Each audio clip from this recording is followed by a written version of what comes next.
Ja, der Verlag kommt eigentlich aus der Idee, meine eigenen Arbeiten zu publizieren. Also ich habe mit Verlegern gearbeitet für gewisse Projekte, aber manche meiner Projekte sind so spezifisch, dass es sehr schwierig war, einen Verleger zu finden eigentlich. Und ich habe dann angefangen, zuerst Scenes zu machen, also verschiedene kleine Magazine, wie das eher auch viele Kleinverleger anfangen, weil das natürlich recht günstig ist und man kann mit so einem Zine doch relativ viel machen. Und das erste Buch, das war ein Projekt mit meinem Kollegen Sean Foley, zu Tourismus in Afghanistan, Afghanistan. Da habe ich verschiedene Angebote gehabt, das war 2007 von Verlegern und haben wir gedacht, ja, also bei gewissen Verlegern muss man Geld investieren, das investiere ich doch am besten selbst und publiziere das selber. Ja. Ich bin da gerade nach China gezogen und haben mir gedacht, okay, das kann ich jetzt einfach selber drucken und habe dann naiverweise 2000 Stück gedruckt. Wer Bücher macht, weiß, 2000 Stück verkaufen ist schwierig. Da habe ich noch ziemlich viele selber im Keller lagern, aber das war so der erste Moment, wo ich gedacht habe, ich könnte eigentlich so ein Buch selber machen. Und ich habe damals noch keine Idee gehabt von Vertrieb und von irgendwie das an den Mann bringen, aber es gab Ausstellungen und in den Ausstellungen hat sich das verkauft und das war eigentlich toll zu sagen, okay, man macht so ein Objekt selbst und man ist für das verantwortlich und macht das Design und alles selber, ohne dass ich irgendwelche Ideen von Design gehabt habe, vom Buchdesign. Aber es ist immer noch ein Produkt, wo man denkt, ja, es ist in Ordnung. Ja? Also es hat immer eine Wertigkeit. Und das war eigentlich so das erste Mal, ja, wo man gedacht hat, ja, Bücher machen, das klingt gut. Ja? Also ich habe eine große Buchsammlung daheim auch. Mein Vater war ein Sammler, mein Großvater war Sammler. Und das hat sich bei mir so weitergeleitet in der Arbeit und im Sammeln und Archivieren. Und mein Vater war ein Buchsammler, Bildbände. Wir haben tausende Bildbände daheim von der ganzen Welt, also speziell also Fotografie-Bildbände, Reisen, Exotik, Landschaft. Das ist ziemlich tief drin bei mir eigentlich. Und dann, ja, also ich als ich das erste Buch selber gemacht habe, habe ich gedacht, wow, okay, man kann zu dem jetzt da dazufügen. Ja. Ich konnte mein Buch in meine eigene Bücherei reinschieben und mir gedacht, ja, das ist was Tolles. Und mitunter war es, ich bin eben, wie gesagt, nach China gezogen zu der Zeit und das war natürlich viel einfacher irgendwie. Man konnte dort einfacher produzieren. Die Möglichkeiten waren riesig, ja, und eben für natürlich viel weniger Geld auch. Und als junger Macher war das toll. Das war eine Öffnung für mich im Prinzip. Auch diese Geografie, dass ich dort in China war, das war eigentlich total wichtig für mich, dass ich anders gedacht habe und anders angefangen habe zum Arbeiten. Also nicht mir gedacht habe, ich muss mir in ein System einfügen. Weil als Fotograf ist man doch oft so in so einem System drin, ja, man braucht einen Verleger für ein Buch. Und das hat sich dadurch, dass ich in China war, eigentlich komplett in die Luft aufgelöst. Ich habe das einfach selbst in die Hand genommen und das hat sich dann ja, immer mehr erweitert. Ich habe also über verschiedene Wege, eigentlich war das so mein erstes, Afghanistan war mein erstes Archivprojekt. Also es war eine Archivierung von Tourismus in Afghanistan und Region, also was machen Touristen dort und wir haben Geschichten archiviert, aber auch Materialien. Und das fand ich total spannend. Von dort ging es dann weiter, Archivierung von Fotografie in Afghanistan, später Pakistan und andere Regionen, also um Indien herum. Und in 2013 haben wir gedacht, interessant wäre jetzt nach Myanmar zu gehen, weil das Land hat sich geöffnet. Ich habe das total spannend gefunden zu erfahren, was gibt es an Archiven nach 50 Jahren Militärdiktatur, wie hat sich das Land selbst archiviert und dokumentiert. Und das war interessant zu finden, dass eigentlich es gab relativ wenig. Also durch die Militärdiktatur, durch die Kürzungen von Institutionen, akademischen Institutionen etc., gab es eigentlich nur ein Staatsarchiv und das Staatsarchiv war sehr militärlastig. Und was eigentlich in der Fotografiegeschichte passiert ist, da gab es überhaupt keine Dokumentationen. Und ich habe dann angefangen zum Suchen und mit Fotografen zu sprechen und einfach quer in allen Bereichen gefragt, ob es Fotomaterial gibt. Und habe dann binnen einem Jahr ca. 10.000 Fotografien, Spanne 100 Jahre, quasi in meinem Besitz gehabt und dachte, wow, das ist ein Dokument, ja, das ist noch ein unsortiertes Dokument, aber es ist ein Dokument eines Landes, das fotografisch sehr aktiv war, aber von dem gibt es eigentlich keine Referenzen. Es gibt keine Aufarbeitung, es gibt keine Bücher, was lokal an Fotografie gemacht worden ist, welche Art der Fotografie, etc., etc. Und ja, das hat mich natürlich dann irrsinnig interessiert, weil plötzlich habe ich so viel Material gehabt und habe mir gedacht, okay, das mache ich weiter. Ich habe dann bis 2016 Materialien gesammelt, Interviews geführt, digitalisiert, die Archive von Fotografen digitalisiert, also die noch Material hatten. Und das erste Produkt aus diesem Fundus, der mehr und mehr kontextualisiert war, also es hat natürlich viel Zeit und Arbeit braucht, war dann dieses Buch, Burmese Photographer. Das war, also dank Goethe-Institut in Myanmar, die haben dort sehr unterstützt, haben wir dieses Buch zuerst auf Burmesisch rausgebracht, also nur Burmesisch. Und das ist so ein erster Versuch, die Geschichte der burmesischen Fotografie, speziell nach der Kolonialzeit, aber auch während der Kolonialzeit, aufzuarbeiten. Also wer waren die ersten burmesischen Fotografen, was haben die gemacht, was waren die Inspirationen, etc. etc.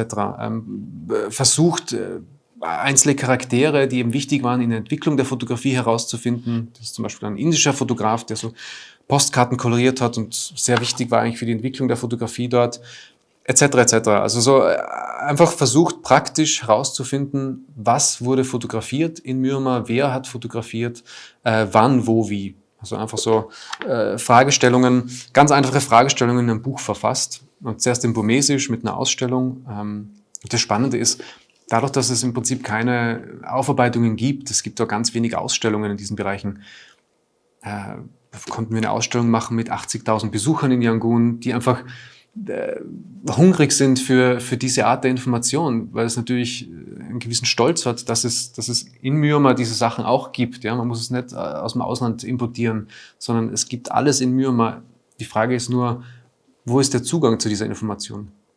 Und dadurch, dass diese Ausstellung so ein Erfolg war, haben wir dann dieses englische Buch herausgebracht, aber nur lokal in Myanmar, alles lokal gedruckt. Das war auch das erste Fotobuch eigentlich. Also es gibt schon natürlich Fotobücher, die dort gedruckt werden, aber sehr wenig.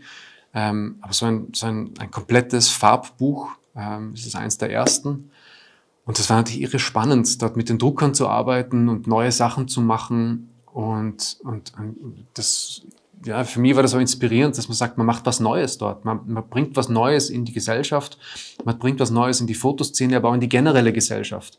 Weil dieses Thema war nicht spezifisch, sondern es war einfach ein sehr breites Thema, das wirklich viele Leute interessiert hat. Und wir haben dann von dem mehrere tausend Stück gedruckt und von dem, also Burmesisch und Englisch. Und es gab mir die Inspiration eigentlich weiter zum Arbeiten in Myanmar und mehr Bücher zu machen, also eben lokal einen kleinen Verlag gründen. Und wir haben dann auch ein Distributionsnetzwerk in Myanmar, das die Bücher vertreibt, was auch irre spannend ist, weil es wird viel gelesen, also Literatur gibt es irre viel.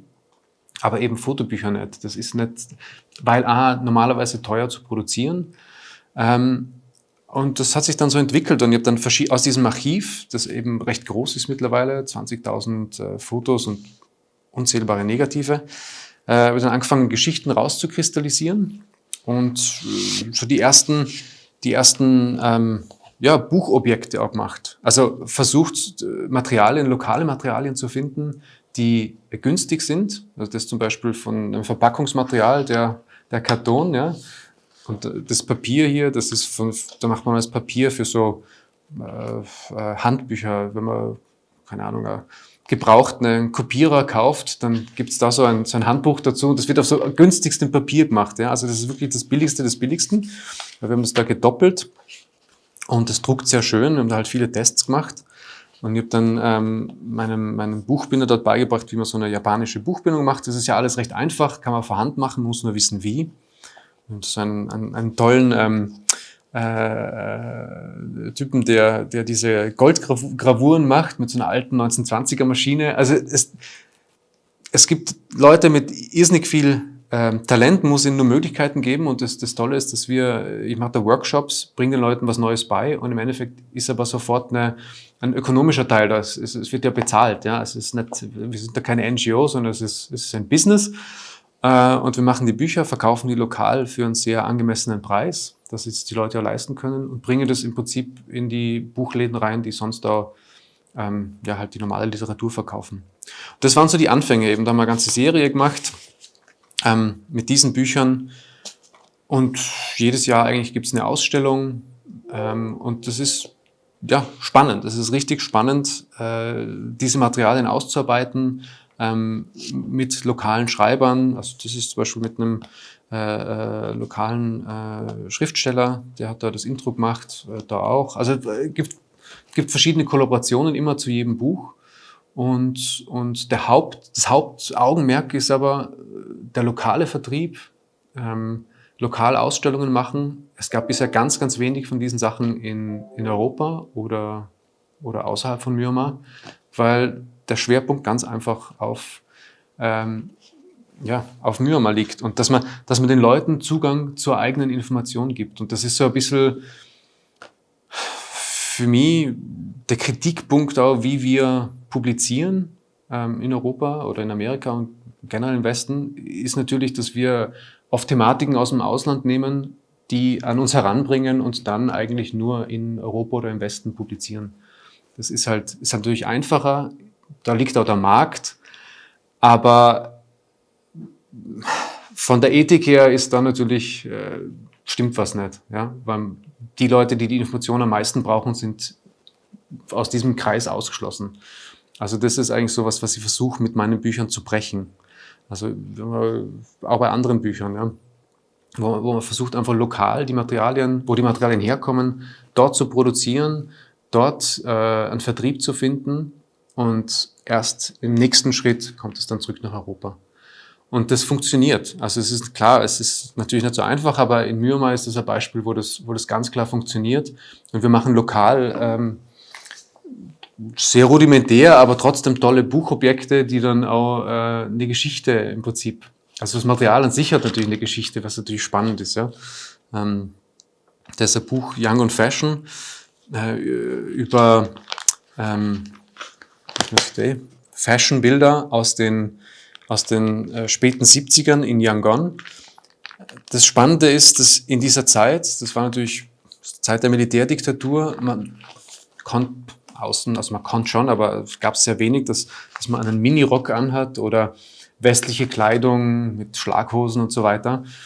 Aber trotzdem war die Jugend natürlich sehr interessiert, was international passiert. Das heißt, und ich habe dann relativ viele Leute aus der Zeit interviewt, die mir erzählt haben, ja, wir haben illegalerweise Cosmopolitan oder sonstige Fashion-Magazine illegal importiert, haben die dann zum Schneider gebracht. Der Schneider hat uns dann die Schlaghosen genäht und die haben wir dann ins Fotostudio gebracht und uns gegenseitig fotografiert.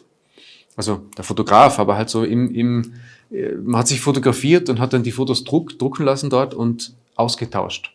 Also das war Fashion im Prinzip nur als Austausch, ohne dass das für irgendwelche Publikationen war. Das ist eigentlich irre spannend, dass da das Fotostudio einen Freiraum gegeben hat, ja, sich auszudrücken. Und das ist in diesem Buch. Also es sind so ganz viele kleine Geschichten, die aber im Prinzip wichtig für die Entwicklung der Gesellschaft sind.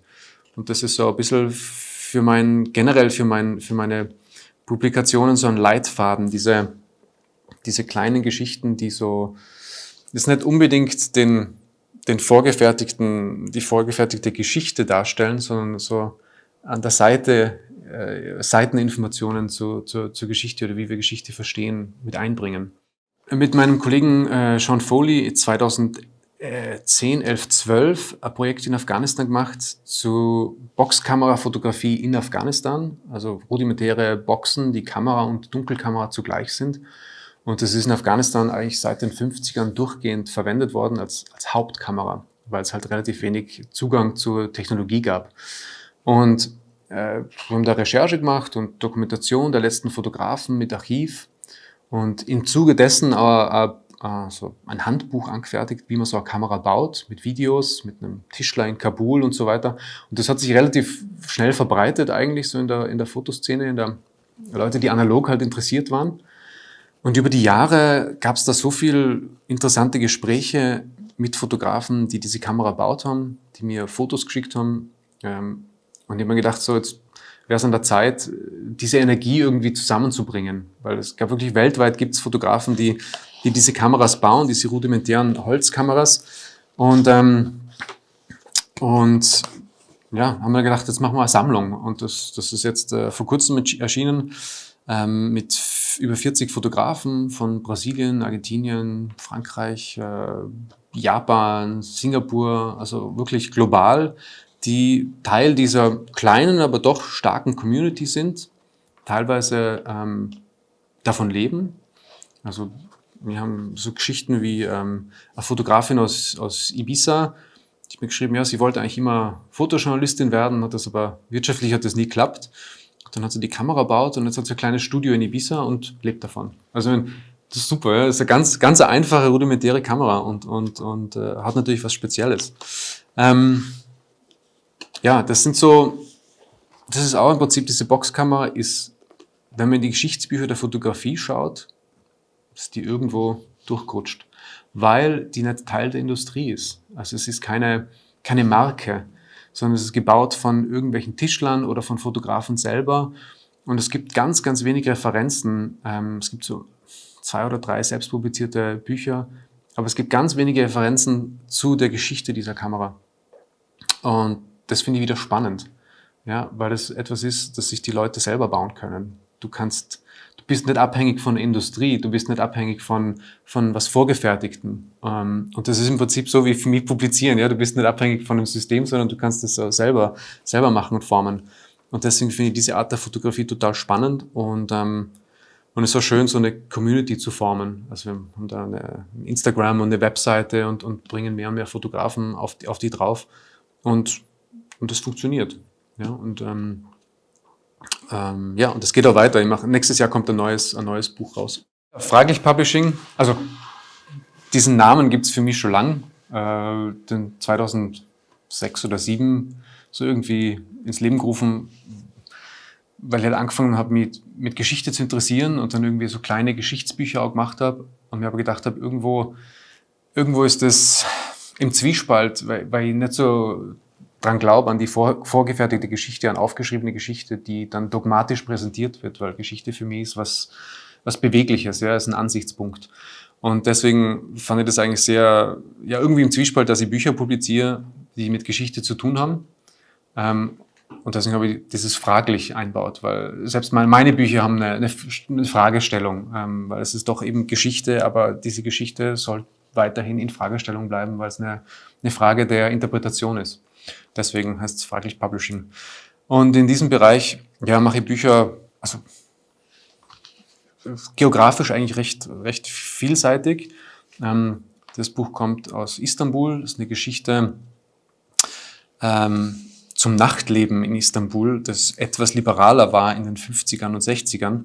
Und der per Zufall auf einem Flohmarkt ein Archiv von einem Pärchen gefunden, das sich quasi, das in alle gute Etablissements, Restaurants in den 50ern, 60ern, Anfang 70er in Istanbul gegangen ist und sich dort fotografieren lassen hat. Es gab immer Fotoservice in diesen Restaurants. Und das ist quasi so eine Autodokumentation dieser Zeit durch ein Pärchen. Ja, und das fand ich total spannend. Ja. Also die Designs sind total schön von diesen Einladungskarten und diesen Restaurantkarten, aber auch zu sehen, wie Leute gelebt haben in einer gewissen Zeit.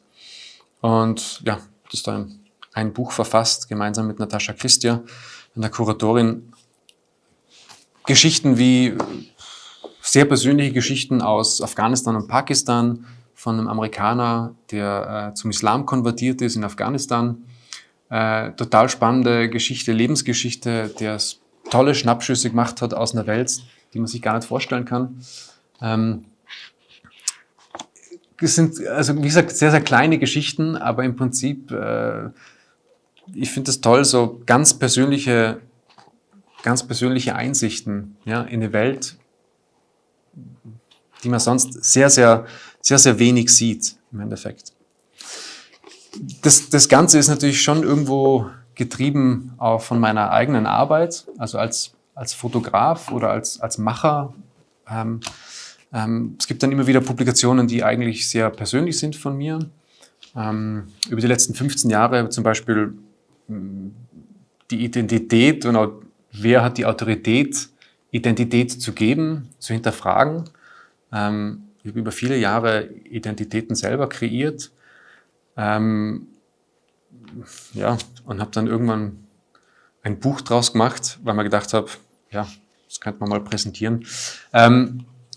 Ja, eben, weil wer viel reist, der weiß, dieser Pass, den man hat, ist im Prinzip so ein wichtiges Dokument, aber es ist im Prinzip ein Wisch, ein Papier, das, sobald das von jemandem nicht anerkannt wird, ist man quasi ohne Verifikation und ist ja, das Papier ist wirklich sehr, auf Englisch arbitrary, also was bedeutet dieses Papier, ja? Und deswegen habe ich eben angefangen, Identifikationen selbst zu machen und benutze die auch und habe versucht, so ein bisschen die Grenzen auszutesten. Wie weit kann man gehen mit so einer gefälschten oder halt selbst kreierten, ja, Identität, je nach Interpretation. Und das ist dieses Buch, das ist in der Größe meiner Geldtasche. Chongqing Souvenir ist das Buch, das jetzt erscheint. Das ist mit Archivmaterialien, die ich in China ja, gefunden habe oder jemand ist auf mich zukommen und hat mir die gegeben. Das sind Pressefotos der Kommunistischen Partei aus den späten 60ern während der Kulturrevolution, gemacht während öffentlichen Anprangerungen, Bestrafungen, Bestrafungszeremonien von Gegnern der Kommunistischen Partei, also hauptsächlich Intellektuelle oder Parteigegner, die dann auf der Straße vorgeführt worden sind, die solche Hüte anziehen mussten und mit ihren angeblichen Verbrechen vorne auf Schildern beschrieben und dann ja, mit großen Paraden wurden die vorgeführt mit tausenden Leuten. Und das ist ein Dokument mit mehreren hundert Fotos von diesen 2 Jahren aus Chongqing, aus einer Stadt in Zentralchina. Das ist interessant, weil es gibt ganz wenig Dokumentationen aus der Zeit oder Bilder, aber das ist gemacht worden von der Partei oder von einem Parteifotografen, weil es sehr, sehr nah und Close-ups sind. Und ich habe mir gedacht, wow, für mehrere Jahre habe ich mir überlegt, wie kann ich diese Bilder präsentieren? Es geht ja nicht darum, jetzt, man zeigt ja keine Finger, ja, Geschichte ist Geschichte, sondern es geht darum, wie präsentiert man die auch in einem gesellschaftlichen Kontext. Und ich habe zur selben Zeit ganz viele Fotoalben aus den 60ern, also leere Fotoalben, vorgefertigte Fotoalben aufkauft, die ungefähr so aussehen, ja, so weich und sanft und eben so verspielte Motive drin haben und es geht viel um Harmonie und um Aufbau und gesellschaftlicher Aufbau und glücklich sein und ja, also so alles sehr positiv, ja. Und natürlich in der gleichen Zeit in der Gesellschaft waren irre Umbrüche und irre viel Gewalt und Bestrafung und also ein Widerspruch zwischen dem, was man sich erträumt und was aber gesellschaftlich gerade passiert. Und das ist im Prinzip das ganz einfach diese Collagen erstellt mit diesen 2 Sammlungen, also diese Dokumentation und diese Objekte, die aus der gleichen Zeit sind. Und im Prinzip dieses relativ einfache Collagenbuch erstellt, auch mit chinesischem Intro und auf Englisch. Und das ist Chongqing Souvenir, also was auch für mich wie ein kleines Souvenir ist aus dieser Zeit. Und man darf natürlich nicht vergessen, dass ich bin in den meisten Ländern Ausländer, ich bin in den meisten Ländern nicht von dort. Ja, ist in einer Weise ein Privileg, dass man so arbeiten kann. Gibt natürlich auch viele Gegner, die das nicht gut finden, dass man andere Kulturen repräsentiert. Ist ein großer Diskussionspunkt auch bei meinen Arbeiten und wie man mit den Leuten lokal arbeitet, wie man lokale Akademiker und Denker einbindet. Also das ist bei mir ganz wichtig, dass es im Prinzip darum geht, dass ich diese Position positiv nutze. Dieses Buch kann nicht in China publiziert werden, ja, aber ich nehme für mich das Risiko auf, das Buch zu publizieren, das ohne Anprangern, also das ist in der Vergangenheit, es gibt ja keine Schuldzuweisung, aber es sind Dokumente, die im Prinzip in meines Erachtens zugänglich sein sollten und müssen. Und in dem Sinn nehme ich das auf mich, das zu publizieren. Und das ist das neue Buch, ja, Chongqing Souvenir. Wie man an der Verpackung sieht, hat es trotzdem was, ja, ist kein Buch der Gewalt, aber es hat natürlich viel Gewalt drinnen. Aber das kann man sich dann selber interpretieren, was diese Bilder bedeuten. Ja, das ist das neue Buch. Also es ist eine Mischung, Fraglich Publishing, viel aus Geschichte, Interpretationen der Geschichte, aber alles mit einem sehr persönlichen Hintergrund. Nicht unbedingt persönlich für mich, sondern persönlich für eine Person, die in einer gewissen Zeit fotografiert hat, die gewisse Geschehen dokumentiert hat und quasi einen ganz persönlichen Zugang hat. Und das finde ich spannend, wenn die einzelne Geschichte eben im Prinzip die gesamte Geschichte darstellt. Also wenn es einfach einen Kontext gibt zwischen ganz persönlichen Events und dem, was in der Gesellschaft passiert. Und das ist für mich eigentlich auch so ein Leitfaden für Fraglich Publishing.